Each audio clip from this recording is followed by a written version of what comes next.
अक्सर हमारे साथ ऐसा होता है कि हम किसी काम को कर रहे होते हैं और हमें उस पर नतीजा नहीं मिल रहा होता। ऐसे में हमें सब्र की भी बहुत ही ज्यादा जरूरत होती है। आज के ये कथा आपको बताए कि सब्र कैसे किया जा सकता है और सब्र करने के क्या फायदे हैं। चलिए शुरू करते हैं। एक छोटे से गांव में राहुल नाम का एक व्यक्ति था जिसकी धर्म पत्नी का नाम था मीनाक्षी। राहुल जिस फैक्ट्री में काम करता था उस फैक्ट्री में आग लग जाने की वजह से उसकी नौकरी चली गई क्योंकि वो फैक्ट्री बंद करनी पड़ गई। अब रामू बेरोजगार हो गया था और उसके पास आय का कोई भी स्रोत नहीं था और ऐसे में वह बहुत ही ज्यादा परेशान हो गया था। धीरे धीरे करके घर में राशन की कमी होने लग गई थी और उसकी बीवी मीनाक्षी भी इस बात से काफी ज्यादा परेशान होने लग गई। एक दिन जब मीनाक्षी खाना बनाने जा रही थी और उसने पाया कि खाने के लिए एक भी चावल का दाना नहीं है, थोड़ा सा भी आटा नहीं है, तो वह काफी ज्यादा परेशान हो गई और वह राहुल से कहने लगी कि अगर आप काम नहीं करेंगे तो हमारा गुजारा कैसे होगा। और उस दिन दोनों के बीच में काफी लड़ाई हुआ। मीनाक्षी भी काफी ज्यादा परेशान थी और वह सोच रही थी कि मैं क्या करके अपना गुजरा और राहुल गुजारा कर सकती हूँ। मैं अपने मायके अपने पिता के पास जाती है तो उसके पिता उसे सहयोग करने के लिए राजी हो जाते हैं और कहते हैं कि बेटा मैं तुम्हें थोड़ा सा धन दे सकता हूँ जिसकी मदद से हम अपना कोई व्यवसाय शुरू कर सकते हो। तुम और राहुल मिलकर अपना काम शुरू करोगे और अपने व्यवसाय से धन को कमा। किंतु मीनाक्षी के पिता भी बहुत ही गरीब थे, इसीलिए वह केवल मीनाक्षी को 1000 रुपए ही दे पाए। ओके। मीनाक्षी सोच ही रही थी कि इस महंगाई के जमाने में मैं 1000 रुपए से कैसे अपना व्यवसाय शुरू कर सकती हूँ। जब वो जा रही थी अपने घर अपने मायके से तो उसने रास्ते में देखा कि एक जगह पर खाना बेचने का ठेला लगा हुआ है और इस ठेले पर राजमा चावल बिक रहा था, दाल चावल बिक रहा था और साथ ही साथ चावल के साथ साथ कई तरह की सब्जियां भी बिक रही थी। मीनाक्षी ने सोचा कि कई दिनों से मैंने और राहुल ने भरपेट खाना नहीं खाया है और आज मेरे पास थोड़े से पैसे हैं, इसीलिए क्यों ना मैं इस पैसों से थोड़ा सा खाना घर लेके जाऊं और हम दोनों मिल करके खा लेंगे। जब राहुल ये खाना देखता है तो वो थोड़ा असमंजस में पड़ जाता है और वो पूछता है कि आखिर एक खाना तुमने कैसे बनाया।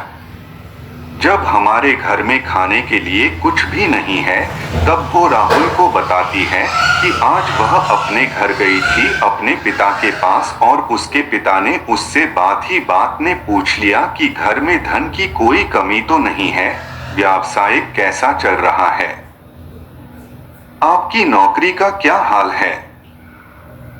तब मैंने उन्हें बताया कि किस तरीके से फैक्ट्री में आग लग जाने की वजह से आपकी नौकरी छूट गई, तो उन्होंने मुझे 1000 रुपए देकर के सहयोग किया। तो मैंने सोचा कि क्यों ना इस पैसे से हम दोनों थोड़ा सा खाना खा लें। ये खाना हमें 50 रुपए का मिला है और इस खाने से हम दोनों का पेट थोड़ा बहुत भर हो जाएगा ही। यह सुनकर राहुल काफी ज्यादा गुस्सा हुआ और उसने कहा कि आखिरकार तुमने अपने पिता से पैसे क्यों लिए। मैं कहीं ना कहीं से काम करके धन को जुटा ही लेता और उन पैसों से तुम्हें खिला भी देता, लेकिन कोई बात नहीं, अब तुमने पैसे ले ही आए हो तो हम इससे एक व्यवसाय शुरू करेंगे। हमारा अपना बिजनेस होगा और उस बिजनेस से पैसा कमा करके हम तुम्हारे पिताजी को लौटा देंगे। लेकिन समस्या यह है कि हम बिजनेस करें तो करें किस चीज को। इतने में मीनाक्षी बोल उठती है कि मैंने जिस व्यक्ति से ये खाना लाई हूँ वो व्यक्ति एक महिला थी और मुझे लगता है कि हम दोनों मिलकर इस खाना बेचने का बिजनेस को शुरू कर सकते हैं। आप मुझे खाना बनाने के लिए जरूरी सामान खरीद के लाकर देना और मैं खाना बना करके आपको दे दिया करूंगी और आप उसे बेच दिया करना। राहुल इस बात पे हाँ बोल तो देता है, लेकिन जब वे बिजनेस को शुरू करता है तो वो पता है कि वो खाना कोई खरीद ही नहीं पा रहा था। उस खाने की बिक्री नहीं हो रही थी क्योंकि पहले से ही कई लोग वहां पर खाना बेच रहे थे और जहां पे लोग नहीं बेच रहे थे वहां पे कुछ और चल रहा था। ऐसे में वह भगवान शिव के पास जाता है और उनसे प्रार्थना करने लगता है कि हे भगवान, मेरी सहायता कीजिए और मेरे व्यवसाय को बढ़ाने में मेरा सहयोग कीजिए। तब ये बात देखकर पुजारी पूछता है कि बेटा, क्या समझते हैं, तुझे तू इतना परेशान क्यों है? तब राहुल ने अपनी सारी समस्याएं बताई कि किस तरीके से उसके मुश्किल दिन चले रहे हैं और वो बहुत ही ज्यादा परेशान है। तब पुजारा ने उसे एक कथा सुनाई और वो कथा कुछ इस प्रकार की थी कि भक्त धन्ना जी का जन्म मुंबई के पास धुआन गांव में एक जाट घराने में हुआ। आपके माता पिता कृषि और पशुपालन करके अपना जीवन यापन करते थे। वह बहुत निर्धन थे। जैसे ही धन्ना बड़ा हुआ उसे भी पशु चराने के काम में लगा दिया। वह प्रतिदिन पशु चराने जाया करता। गांव के बाहर ही कच्चे तालाब के किनारे एक ठाकुर द्वार था जिसमें बहुत सारी ठाकुरों की मूर्तियां रखी हुई थी। लोग प्रतिदिन वहां आकर माथा टेकते व भेंटा अर्पण करते, धन्ना पंडित को ठाकुरों की पूजा करते, स्नान करवाते व घंटियां खड़काते रोज देखता। अल्पबुद्धि का होने के कारण वह समझ न पाता। एक दिन उसके मन में आया कि देखते हैं कि क्या है। उसने एक दिन पंडित से पूछ ही लिया कि आप मूर्तियों के आगे बैठकर आप क्या करते हो? पंडित ने कहा, ठाकुर की सेवा करते हैं, जिनसे की मनोकामनाएं पूर्ण होती हैं। धन्ने ने कहा, यह ठाकुर मुझे भी दे दो। उससे छुटकारा पाने के लिए पंडित ने कपड़े में पत्थर लपेटकर दे दिया। घर जाकर धन्ने ने पत्थर को ठाकुर समझकर स्नान कराया और भोग लगाने के लिए कहने लगा। उसने ठाकुर के आगे बहुत मिन्नतें की। धन्ने ने कसम खाई कि यदि ठाकुर जी आप नहीं खाएंगे तो मैं भी भूखा ही रहूंगा। उसका यह प्रण देखकर प्रभु प्रकट हुए तथा रोटी खाई व लस्सी पी। इस प्रकार धन्ने ने अपने भोलेपन में पूजा करने और साफ मन से पत्थर में भी भगवान को पा लिया। जब धन्ने को लगन लगी उस समय उसके माता पिता बूढ़े हो चुके थे और अकेला नव युवक था। उसे ख्याल आया कि ठाकुर को पूजा से खुश करके यदि सब कुछ हासिल किया जा सकता है तो उसे अवश्य ही यह करना होगा जिससे घर की गरीबी चली जाए तथा सुख आए। ऐसा सोचकर ही वह पंडित के पास गया। पंडित ने पहले ठाकुर देने से मना के दिया कि वह ठाकुर की पूजा अकेले नहीं कर पाएगा।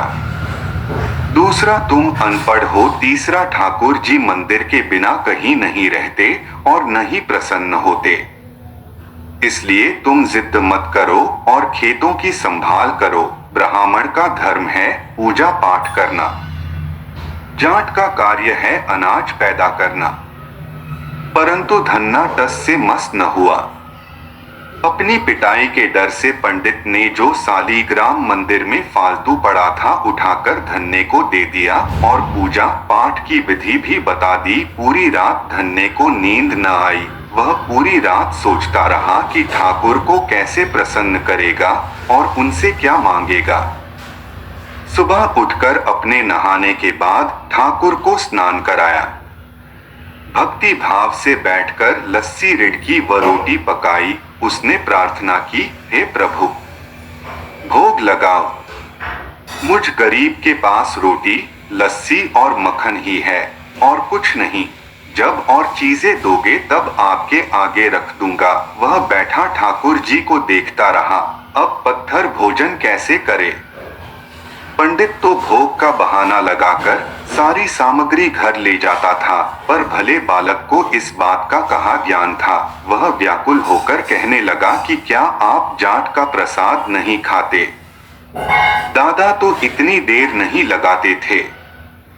यदि आज आपने प्रसाद न खाया तो मैं मर जाऊंगा, लेकिन आपके बगैर नहीं खाऊंगा। प्रभु जानते थे कि यह मेरा निर्मल भक्त है, छल कपट नहीं जानता। अब तो प्रकट होना ही पड़ेगा। 1 घंटा और बीतने के बाद धन्ना क्या देखता है कि श्री कृष्ण रूप भगवान जी रोटी मक्खन के साथ खा रहे हैं और लस्सी पी रहे हैं। भोजन खाकर प्रभु बोले, धन्ने जो इच्छा है मांग लो, मैं तुम पर प्रसन्न हूँ। धन्ने ने हाथ जोड़कर विनती की, भाव जो तुम्हारी भक्ति करते हैं तो उनके कार्य संवार देता है। मुझे गेहूं दाल वही दीजिए, मैं खुश हो जाऊंगा। यदि जूता कपड़े 7 प्रकार के अनाज, गाय या भैंस, सवारी करने के लिए घोड़ी तथा घर की देखभाल करने के लिए सुंदर नारी मुझे दें। धन्ने के यह वचन सुनकर प्रभु हंस पड़े और बोले, यह सब वस्तुएं तुम्हें मिल जाएंगी। प्रभु बोले, अन्य कुछ?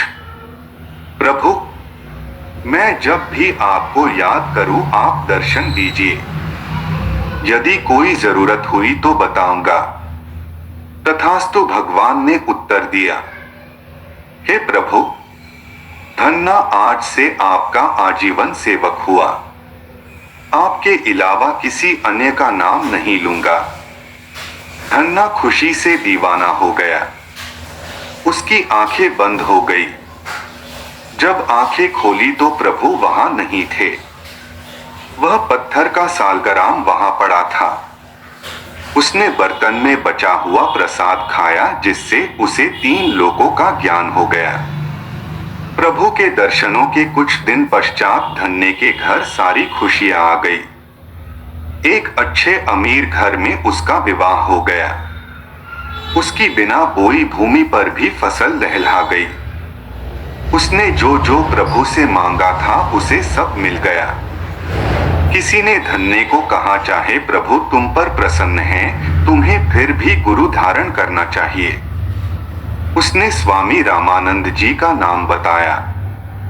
एक दिन अचानक ही रामानंद जी उधर से निकले। भक्त धन्ने ने दिल से उनकी खूब सेवा की तथा दीक्षा की मांग की। रामानंद जी ने उनकी विनती स्वीकार कर ली और दीक्षा देकर धन्ने को अपना शिष्य बना लिया। धन्ना भगवान के नाम का सुमिरन करने लगा। इस प्रकार कहकर पुजारी इस कथा को खत्म करता है और राहुल समझ जाता है कि उसे अपने बिजनेस थोड़ा सा सफल करना होगा और थोड़ी सी और मेहनत करनी पड़ेगी। अगर वो अपने लक्ष्य पर ध्यान केंद्रित करें और यह विश्वास बना के चले तो उसका साय जरूरी सफल होगा, तो उसका व्यवसाय पक्का ही चलेगा। इसके बाद दिन रात भगवान की पूजा करने के बाद और काफी ज्यादा मेहनत करने के बाद फाइनली राहुल और मीनाक्षी का व्यवसाय चल पड़ा और उनकी अच्छी बिक्री होने लगी और धीरे धीरे करके उन्होंने अपने पिता का कर्जा भी लौट आया और साथ ही साथ एक अच्छी जिंदगी जी।